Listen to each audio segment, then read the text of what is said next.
What's up, Taiwan? I'm Sandy Chi with news from here in Taiwan and around the world. A breakthrough could be coming in the case of Taiwanese fishers held in China. But as John Van Triest reports, it's unlikely this could lead to a new chapter in cross-strait ties.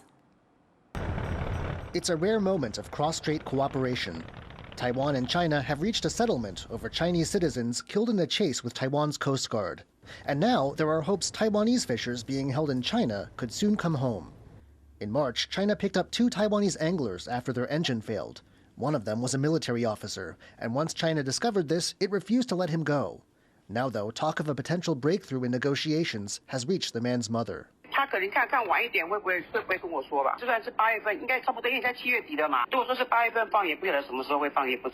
That's exciting for those waiting for the release of other people in China's custody. It's almost a month since China seized another Taiwanese boat and held its crew, including non-Taiwanese nationals, for illegal fishing.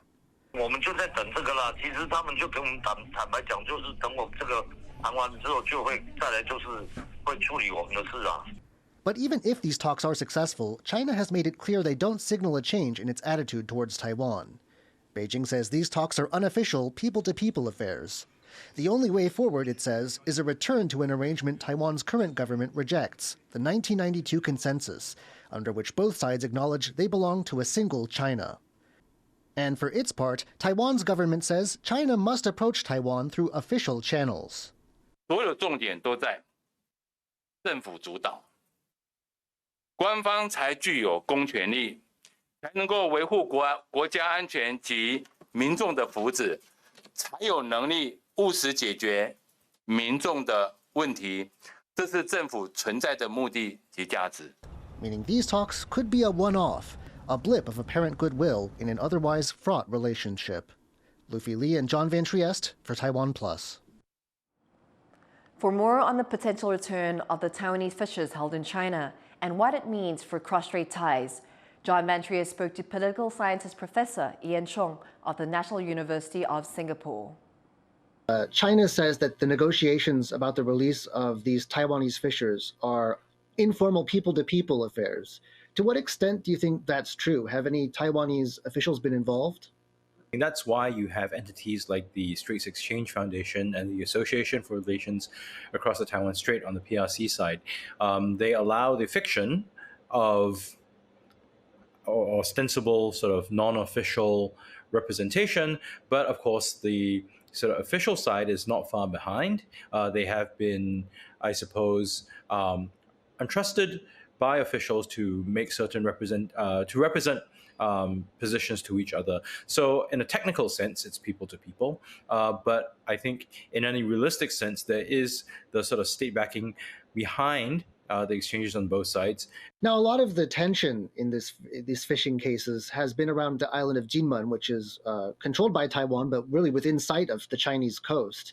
Do you see any signs of a détente or an easing of lowering of temperature around this island? Under Xi Jinping, there's a willingness to contest Taiwanese administration over Jinmen. I mean, that suggests on the one hand that, you know, the PRC side perhaps is more okay with maybe undermining the link between these offshore islands and Taiwan. Maybe that's a way for them to show that, you know, Taiwan has no effective jurisdiction.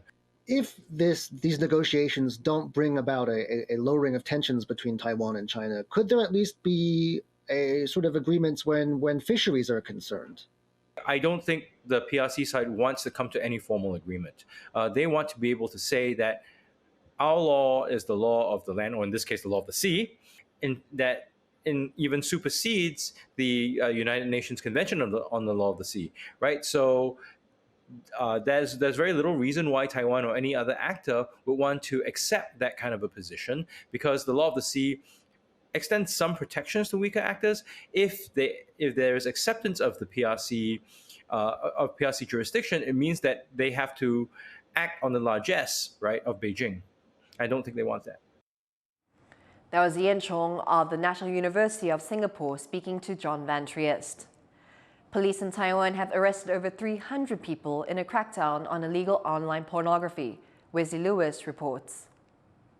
A police crackdown on illicit adult content in Taiwan Authorities have charged hundreds of people in connection with the country's largest platform for illegal pornography, known as Creative Private Room. Among those arrested were teachers, police officers, and civil servants. The investigation began when popular entertainer Mickey Huang was accused of possessing illicit photos of children from the site. What police uncovered was a vast network trading in illegal images. 上游的干部有处理不法金流，还有制作浮水印的助理。那创意私房的中游则是卖家，这些卖家用诱骗或者是偷拍的方式来制造儿少性影像，其中下游的买家也是犯罪行为。Authorities blocked the online forum back in April, but police later found that the same illegal images were still being shared on other sites. They also discovered another illegal forum created by a disgruntled former Creative Private Room associate. In response, the police launched a massive coordinated crackdown to arrest offenders. 在17个县市，我们出动了600人次的警力，总共有320位这个影片的买家到案。One of the suspects accused of creating one of the new illegal sites ran a cram school. Police say he fell to his death in an apparent suicide a week ago. Authorities warned that although over 300 people have been arrested for their links to these illegal forums, there are likely to be more underground websites still circulating similar illicit material. Klein Wong and Wesley Lewis for TaiwanPlus. A government order of flood sensors in the country suggests over 70% are not functional. The audit comes after parts of the country's south were flooded by rains brought by Typhoon Kami. It shows that almost 1,300 of the nearly 2,000 sensors in the country did not record any flooding between 2016 and 2022. The Water Resources Agency, the body responsible for installing the sensors, says this is because the country has not been hit by typhoons in the last several years, so there has been no flooding to detect. It says 96% of the sensors installed in flood-prone areas are working fine. More than 150 people are confirmed dead after heavy rains caused landslides in the southern Indian state of Kerala. Even as rescue teams struggle to access the area due to damaged roads, and families of the missing wait for news, further rainfall is predicted. Chris Gorin has the story. Rescuers in the southern Indian state of Kerala are working against the clock after heavy rains cause landslides and floods. More than 150 people are confirmed dead, while the number of missing grows. Many feared to be buried under the mud and falling rocks. Actually, casualty എണ്ണം വളരെ കൂടുതലാണ്. ഒരുപാട് രക്ഷാപ്രവർത്തകർ രാവിലെ തൊട്ട് തുടങ്ങിയിട്ട് ഇതുവരെ എവിടെ എത്തിയിട്ടില്ല. ഇനി ഒരുപാട് ഓടികൾ കിട്ടാനുണ്ട്. അപ്പോൾ ഒരു സൈഡിൽ തെരച്ചിൽ ആരും എത്തിയില്ല എന്നാണ് ഇപ്പോൾ കേട്ടത്. അപ്പോൾ എല്ലാവരും ആ ഭാഗത്തേക്കാണ് പോകുന്നത്. The surging water and piles of mud have made rescue operations especially difficult. A key bridge into the disaster area collapsed, and a number of other roads are inaccessible. Many of the victims were asleep when the landslides happened. 1:40 में पूरा आवाज़ आया. बाद में हम लोग room में था, उतर गए. तो मेरा रूम से तकरीबन 30 मीटर दूर पूरा गिर गया. पहाड़ तोड़ के वो पूरा गिर गया. In hospitals, families of the missing wait for news, wanting to hope for the best, but fearing the worst. നമുക്കിവിടെ 3 ബോഡിയുടെ പാർട്സ് കിട്ടിയിട്ടുണ്ട്. ഒരു ലേഡിയുടെ ബോഡി നമുക്ക് കഴുത്തിൻ്റെ മുകളിലേക്ക് തലയുമില്ലാത്ത കാലിൻ്റെ താഴേക്കില്ലാത്ത ബോഡി കിട്ടിയിട്ടുണ്ട്. പിന്നെ ഓരോരോ പീസസ് കിട്ടിയിട്ടുണ്ട്. യാതൊരു പ്രതീക്ഷയില്ല. സാധ്യത വളരെ കുറവാണ്. കാരണം ഭാര്യൻ്റെ പിതാവ് എന്ന് പറയുന്നത് ഒരു 70-75 വയസ്സ് കഴിഞ്ഞ് കാലുകൊണ്ട് നടക്കാൻ കഴിയാത്ത ഒരാളാണ്.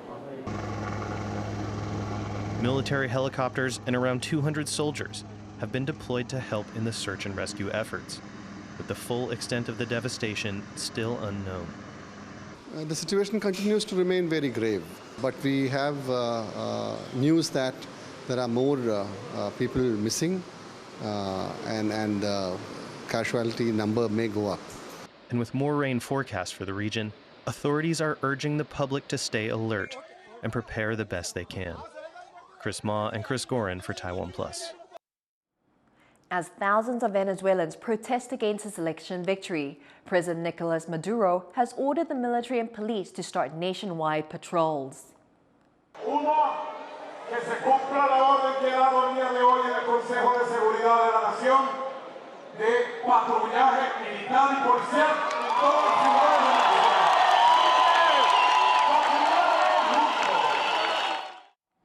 The electoral body declared the president the winner for a third term on Monday, even though all exit polls indicated he would lose in a landslide. The opposition party has refuted his victory and say they won the election with 80% of the votes. Protests have spread across the country, with at least 11 people killed so far. Mongolia is undergoing a major demographic shift.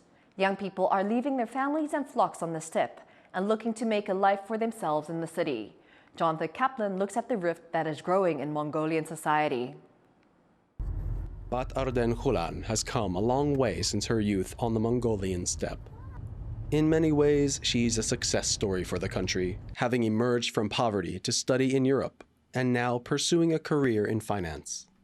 Тэгээ миний хувьд нормал гэж бодож исэн юм амьдралаа хэв маяг амьдралаар явж байгаад би Люксембургт очиод ингээд би ингээд одоо малчин айлаас гаралтай манайх ингээд хөдөө байдаг гэртээ амьдардаг жилдээ 4-5 удаа нүүдэг гэрээсээ хол байдаг гэд ингээд ярахаар хүмүүсийн ингээд нүдэн орой дээрээ гараад гэх юм уу айгүй тийм өрөвдөж хөөрхийлэх байдлаар айгүй хандаад исэн. Like many people in her country, she's moved to Mongolia's capital seeking a better life. Ulaanbaatar, Mongolia's capital and only major city, is now home to nearly half of the nation's 3.4 million people. It's doubled in population in the past 2 decades and grows every year with more newcomers.